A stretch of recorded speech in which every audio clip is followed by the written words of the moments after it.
Sobat Maestro, sesaat lagi kita akan mendengarkan program acara Renungan Hari Sabat bersama Advent Vision Media Ministry yang dibawakan oleh pendeta. Selamat mendengarkan. Yesus mau datang segera.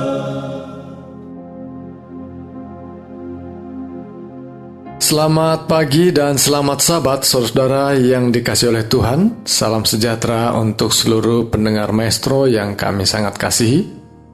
Pada pagi hari ini, renungan firman Tuhan bersama saya Pendeta Cucu Elia akan merenungkan sabda Tuhan dari kitab Mazmur pasal 24 sampai 28 yang saya beri judul Menerima Berkat Tuhan. Sebelumnya saudaraku, mari kita akan berdoa. Ya Bapa yang bertahta dalam kerajaan sorga, pada pagi hari ini kami berdoa, mengucap syukur. Bersyukur oleh karena penyertaan dan pemeliharaan Tuhan sepanjang malam. Dan juga pada pagi hari ini Engkau memberikan kekuatan kesehatan. Ketika kami akan membaca, mendengarkan sabda Tuhan, biarlah roh Tuhan membimbing kami sehingga kami mengerti akan jalan-jalan Tuhan. Dan kami diberkati untuk memahami dan bahkan menghidupkan pengajaran Tuhan. Di dalam nama Yesus Kristus kami berdoa. Amin. Saudara-saudara yang dikasihi Tuhan, sebagaimana saya sebut, judulnya Menerima Berkat Tuhan. Tentu judul ini adalah judul yang sangat menarik hati oleh karena tidak satupun dari antara kita yang tidak ingin menerima berkat Tuhan. Kita senang menerima berkat Tuhan, tapi tentu lebih senang lagi bila mana kita bersama Tuhan, hidup bersama Tuhan, tentu berkat ada di dalamnya. Namun saudaraku, mari kita lihat dan belajar bersama dari firman Tuhan kitab Mazmur pasal 24 sampai pasal 28 tentang kepada siapa berkat itu diberikan dan apa yang dimaksud dengan berkat Tuhan. Beberapa ayat firman Tuhan dalam pasal 24 adalah ayat-ayat yang sangat populer tentunya, khususnya ketika kita belajar tentang penata layanan, yaitu sebuah pengajaran terkait dengan kepercayaan yang Tuhan berikan, sesuatu yang Tuhan berikan dan percayakan kepada kita, dan kita mengelolanya dengan baik, dan ada sebahagian yang diberikan kepada Tuhan dalam bentuk yang kita sebut persepuluhan dan persembahan. Tapi sebelum kita memahami hal itu, mari kita lihat apa yang dikatakan firman Tuhan pada ayat yang pertama dari pasal 24. Tuhanlah yang empunya bumi serta segala isinya, dan dunia serta yang diam di dalamnya. Ayat ini ayat yang sangat mutlak, ya. Ayat yang menegaskan bahwa segala sesuatu adalah milik Tuhan. Segala yang ada di dunia ini yang kita anggap kita pemiliknya, sesungguhnya adalah milik Tuhan. Dan bahkan diri kita pun, kemampuan kita pun adalah milik Tuhan. Jadi tidak ada satupun yang kita boleh mengakuinya sebagai pemilik. Dan bahkan mungkin kita banyak harta-harta yang ada di rumah kita menggunakan hak sebagai hak milik kita. Namun saudaraku sekalian, ketika kita misalnya saja Tuhan diberi berkat, dipercayakan berkat mendapatkan satu buah mobil. Dengan rendah hati seringkali kita sampaikan kepada saudara kita, sahabat kita, ini berkat Tuhan, ini punya Tuhan, ini milik Tuhan, ya. Namun selorohan itu seringkali terbeban ketika milik Tuhan itu dipinjam orang dan kemudian barang yang dipinjamkan itu, mobilnya mungkin sedikit tergores dan dia amat marah, ya. Namun kalau kita kembali pada pernyataan yang semula, kalau itu adalah benar milik Tuhan, tidak perlu kita sampai marah besar, sebab sesungguhnya itu milik Tuhan. Ya, dalam hal ini kitalah pengelolanya. Ya, ada banyak kesempatan dalam hidup ini kita dipercayakan oleh Tuhan. Dan mungkin juga ketika kita dipercayakan oleh Tuhan berbagai kepemilikan, berbagai properti, ya Tuhan izinkan kita boleh kelola, sesungguhnya Tuhan mau itu menjadi berkat bagi banyak orang. Dan ini adalah dasar pertama untuk memahami bahwa apa yang kita dapatkan, apa yang kita boleh miliki, sesungguhnya pemilik sesungguhnya adalah Tuhan. Dan pertanyaan berikutnya adalah, siapa sesungguhnya yang boleh mendapat kepercayaan itu? Siapa yang boleh menerima berkat itu? Ya, saya baca ayat yang kelima. Dialah yang akan menerima berkat dari Tuhan. Siapa itu? Saya baca ayat sebelumnya, ayat 3. Siapakah yang boleh naik ke atas gunung Tuhan? Siapakah yang boleh berdiri di tempatnya yang kudus? Orang yang bersih tangannya dan murni hatinya, yang tidak menyerahkan dirinya kepada penipuan dan tidak bersumpah palsu. Jadi pertanyaan tadi, dialah yang akan menerima berkat. Siapa itu? Yaitu orang yang bersih tangannya, murni hatinya, dan tidak menyerahkan diri dalam penipuan. Itulah yang dikatakan firman Tuhan. Dan diawali dengan bahwa mereka boleh naik ke gunung Tuhan, mereka boleh memiliki hubungan yang akrab dengan Tuhan yang adalah sumber berkat. Jadi saudaraku sekalian, siapa? Sudah kita temukan di sini bahwa merekalah yang boleh menerima berkat Tuhan, yakni yang bersih hatinya, murni hatinya, bersih tangannya, dan tidak ada penipuan dalam dirinya. Saudaraku sekalian, belakangan ini dengan maraknya dunia maya, ya, dengan maraknya media-media sosial, begitu mudahnya orang sekarang menjadi penipu. Kalau dulu mungkin orang harus bertemu langsung, hanya 1-2 orang menjadi sasarannya. Tetapi sekarang dengan adanya media-media sosial ini, banyak orang belajar dan menjadi ahli dalam penipuan. Dan korbannya tidak tanggung-tanggung, banyak, saudaraku. Jadi sekarang ini mungkin zamannya orang untuk bekerja dalam hal tipu menipu dan hasilnya banyak. Namun saudaraku sekalian, itu bukan berkat Tuhan. Berkat Tuhan adalah mereka yang boleh menerimanya adalah bersih tangannya, murni hatinya, dan tidak menyerahkan dirinya pada penipuan. Karena sesungguhnya berkat yang dimaksudkan itu bukan sekedar menerima sejumlah uang atau sejumlah barang sehingga kita dikatakan sedang menerima berkat Tuhan. Ya, ada kalanya kita membuat istilah yang menjadi rancu. Ya, kalau kita mencoba membuat nama itu uang, ya, menjadi berkat Tuhan di hadapan anak-anak kita. Mungkin anak-anak kita meminta, aduh saya punya tasnya udah jelek pak. Namun kemudian bapaknya atau ibunya mengatakan dengan menghaluskan nama, ya, nantilah kalau kita sudah dapat berkat Tuhan. Yang dimaksud adalah uang, ya. Tetapi uang bukanlah yang dimaksudkan secara definitif adalah berkat Tuhan. Karena berkat Tuhan bukan saja yang berbentuk uang atau barang. Jadi saudaraku sekalian, sesungguhnya apa yang dimaksudkan berkat Tuhan di sini? Mari kita lihat beberapa ayat selanjutnya. Pasal 25 kita menemukan tentang sebuah doa memohon ampun. Dan itu ada satu poin penting bahwa inilah berkat Tuhan yang dimaksudkan. Ayat 6 dan ayat 7. Ingatlah segala rahmat-Mu dan kasih setia-Mu ya Tuhan, sebab semuanya itu sudah ada sejak purbakala.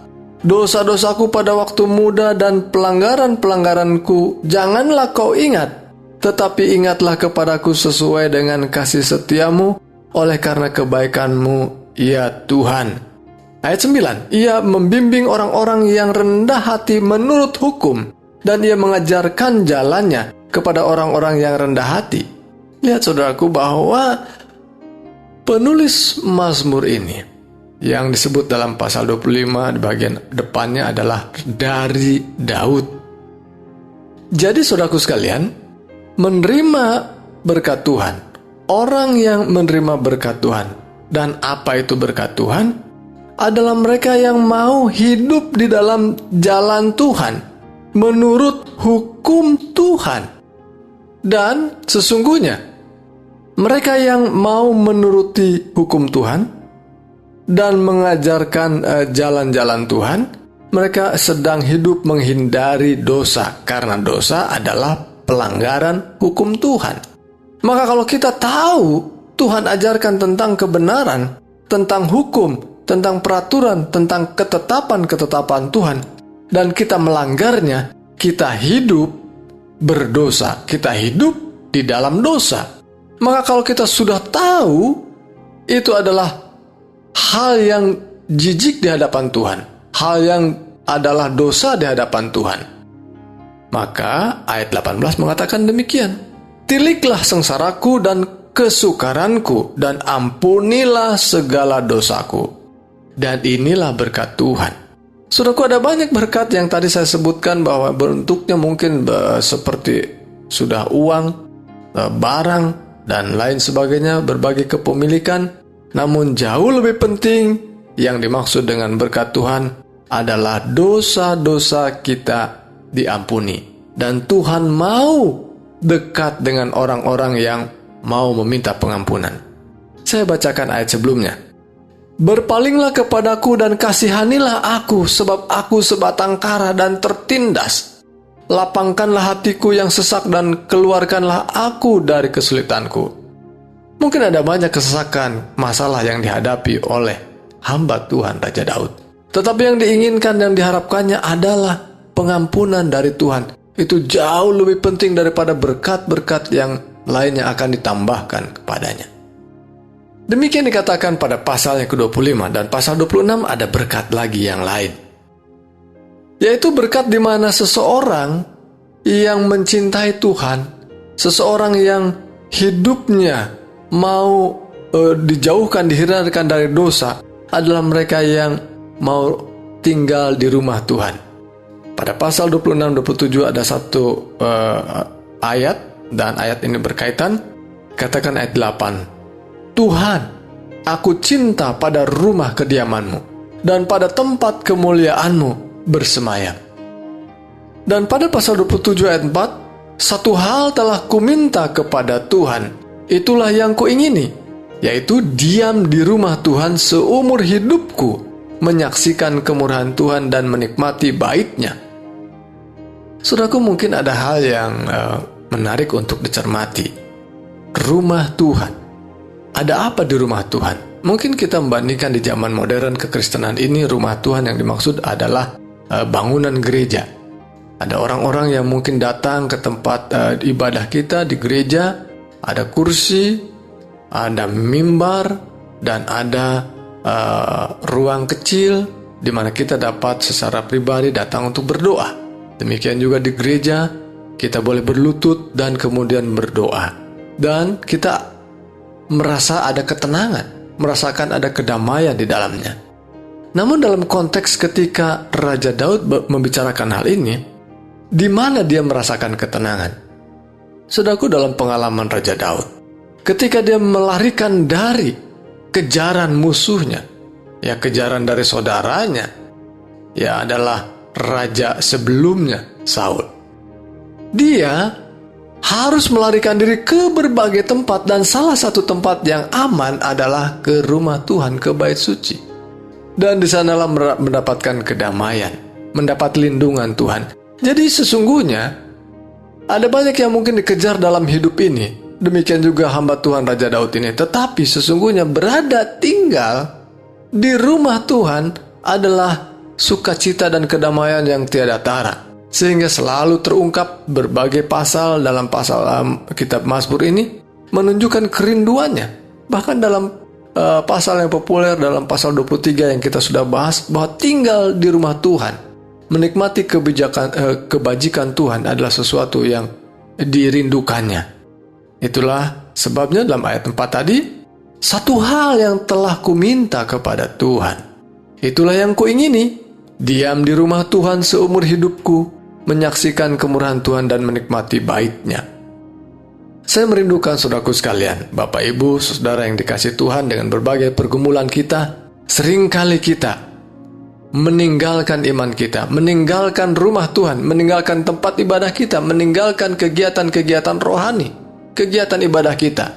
Namun saudaraku sekalian, semakin saudara melakukan hal itu, semakin jauhlah berkat Tuhan, semakin jauh rancangan Tuhan untuk diri kita. Dan hanya rancangan dan keinginan kita saja yang kita kejar, itu pun belum tentu terpenuhi. Jadi saudaraku sekalian, apa itu berkat Tuhan? Apa itu yang dimaksud dengan menerima berkat Tuhan? Adalah tinggal di rumah Tuhan, tetap setia dalam iman kita, tetap setia untuk hadir dalam kegiatan ibadah di mana kita diberkati dan bahkan menjadi berkat bagi sesama kita. Lalu saudaraku sekalian, berkat yang lainnya yang dimaksud dengan berkat Tuhan adalah sesungguhnya Tuhan sendirilah perisai kita, pelindung kita. Dalam pasal 28 yang mana LAI menyebut judulnya sebagai Tuhan perisaiku, itu terkait dengan satu ayat. Dalam ayat yang ke-7 disebut Tuhan adalah kekuatanku dan perisaiku. Terpujilah Tuhan karena Ia telah mendengar suara permohonanku. Saudaraku sekalian, mungkin bagi kita yang hidup dibesarkan dalam dunia modern saat ini, kata perisai tidak terlalu populer. Di mana itu perisai dipakai? Seperti apa bentuknya? Ya. Di zaman peperangan dulu, dan tentu pada zamannya penulis Mazmur ini menuliskan tentang Allah sebagai perisai, tentu di tangan kanan adalah alat di mana senjata kita gunakan untuk menyerang lawan. Tapi untuk melindungi diri kita dari serangan lawan adalah perisai, yang biasanya mungkin bentuknya bisa persegi, ya mungkin agak oval sedikit bagian bawahnya. Jadi saudaraku sekalian, mungkin bentuknya agak menolong kita, mungkin juga tebalnya ya lebih tebal, mungkin agak berat juga, sehingga pada peperangan itu hanya orang-orang kuat saja yang bisa menggunakan pedang dan perisai, dan perlu latihan. Namun saudaraku sekalian, dalam pengalaman hamba Tuhan Raja Daud, ketika alat ini diperkenalkan dan dia harus gunakan, dia merasa berat sekali. Rasanya berperang membawa beban, bukan membawa pelindung. Sehingga tepatlah ketika peperangan yang diawali dengan melawan Goliat, ya, pertarungan 1 lawan 1, dia tidak menggunakan pedang, dia tidak juga menggunakan perisai, karena memang membebani. Sehingga dia mau mengatakan kepada kita bahwa perisai atau pelindung satu-satunya adalah Tuhan sendiri. Tuhanlah pelindung kita. Tuhanlah yang melindungi dan menjadi penolong kita. Dan Tuhanlah yang telah menyanggupkan kita boleh hidup dan menikmati kehidupan kita dalam damai sejahtera. Jadi saudaraku sekalian, Mazmur pasal 24 sampai pasal 28 yang mungkin memiliki tema atau subjudul yang berbeda-beda, tetapi di dalamnya ada satu janji Tuhan, yaitu berkat Tuhan. Umat Tuhan yang akan menerima berkat-Nya adalah mereka yang diawali dengan tangannya bersih, hatinya murni, dan tidak ada penipuan. Dan berkat di dalamnya yang jauh lebih penting, sekali lagi saya ingin mengulangi, bahwa mereka beroleh pengampunan dari Tuhan. Saudaraku sekalian, ada banyak pengalaman yang boleh disaksikan dari banyak orang yang telah mengikut Tuhan. Begitu banyak berkat yang melimpah, tetapi ada kegelisahan dalam hatinya. Karena mungkin berkat Tuhan yang dianggapnya sebagai berkat Tuhan, yaitu bentuknya harta benda dan uang yang mungkin berlimpah, tetapi tidak ada damai sejahtera sesungguhnya.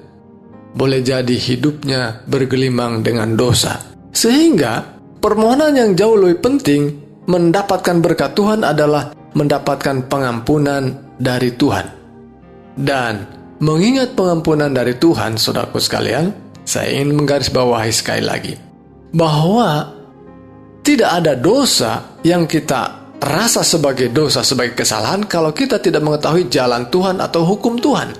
Maka berbicara tentang pengampunan, berbicara tentang dosa, kita sedang membicarakan tentang kebenaran, hukum Tuhan, ketetapan Tuhan yang Tuhan telah buat dan kita melanggarnya. Maka mereka yang diampuni adalah mereka yang bersedia hidup di dalam jalan Tuhan, yang walaupun menurut orang dunia kelihatannya jalan Tuhan jalan yang sulit untuk dijalani, untuk ditaati. Tetapi sekali lagi, kerinduan daripada hamba Tuhan Raja Daud memberikan gambaran pada kita. Mari kita hidup mengikuti jalan-jalan Tuhan, mengikuti ketetapan dan hukum Tuhan. Karena itu adalah dasar yang penting untuk memperoleh damai sejahtera. Dan hal itu sesungguhnya sangat terbuka, sangat jelas di dalam Alkitab. 10 perintah Tuhan dan segala suatu hukum yang terkait dengan 10 hukum yang disebut dengan hukum moral ini adalah hal yang membawa damai sejahtera. Namun demikian, sekalipun kita sedang berusaha menuruti hukum, dan boleh jadi kita manusia yang tidak sempurna ini boleh jatuh kembali, jangan lupa Dia, yaitu Yesus Kristus yang setia dan adil. Ketika kita mau mengakuinya, kita beroleh pengampunan dan dosa-dosa kita, kejahatan kita dihapuskan. Itulah janji Tuhan. Tuhan Yesus memberkati kita semua.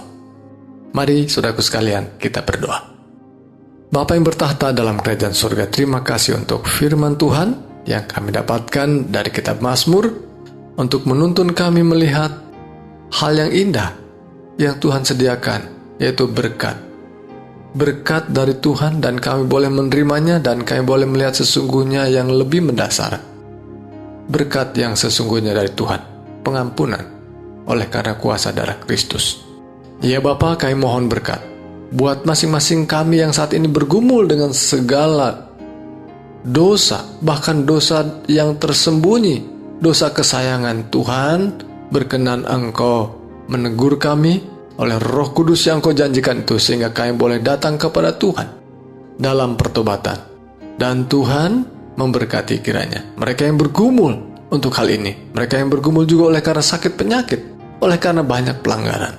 Tuhan, teguhkan dan kuatkan mereka untuk datang kepada Tuhan, untuk beroleh pengampunan dan bahkan kesembuhan, kepulihan. Ya Bapa, mohon berkat untuk kegiatan dan pelayanan kami sepanjang hari Sabat ini. Tuhan memberkati kami, sebagaimana Tuhan telah menguduskan dan memberkati hari Sabat. Kuduskanlah dan berkatilah kami ya Bapa. Di dalam nama Yesus Kristus kami berdoa. Amin.